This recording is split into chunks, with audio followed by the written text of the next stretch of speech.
तबीयत ठीक नहीं थी। मेडिकल चेकअप भी उनका किया गया है और उनको मुबैना तौर पे कुछ चोटें भी लगी हैं। उनके वकला का ये कहना है कि उनको गिरफ्तार करते वक्त ना सिर्फ धक्के मारे गए, टांगें मारी गई, बल्कि उनके ऊपर कुछ तशद्दुद ऐसा हुआ कि उनके सर में भी चोट लगी है। और एक मुबैना तौर पर इतला ये है, जो एक सहाफ़ी ने रिपोर्ट की है, कि इमरान खान साहब को धक्का भी दिया गया है। अली मुमताज़ ने यह रिपोर्ट किया कि इमरान खान साहब को थप्पड़ मारे गए हैं मुबैना तौर पर, लेकिन मुझे इस खबर की सदाकत के ऊपर कुछ थोड़ा शक है और मैं उम्मीद करता हूं कि ऐसा कुछ नहीं किया गया होगा साबिक वजीर आज़म को गिरफ्तार करने के बाद। लेकिन असल बात क्या है, 9 मई का जो वाकया है, बेसिकली ज्यादती इन्होंने पीटीआई के साथ की, जुल्म खान साहब के साथ किया।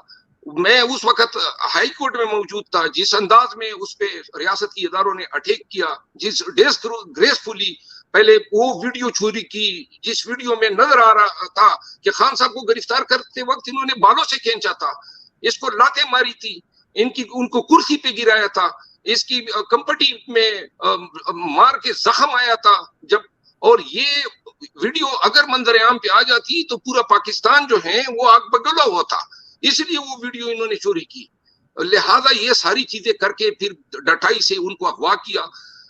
मैं अगले दिन खान साहब से पुलिस लाइन में मिला, अदालतें उन्होंने पुलिस लाइन में लगा दी, जो पाकिस्तान में कभी तारीख में नहीं हुआ है। और फिर हम सुप्रीम कोर्ट चले गए। सुप्रीम कोर्ट ने उस नजरबंदी को गैर कानूनी डिक्लेयर कर दिया। तो लिहाजा किया दर भी इनका था।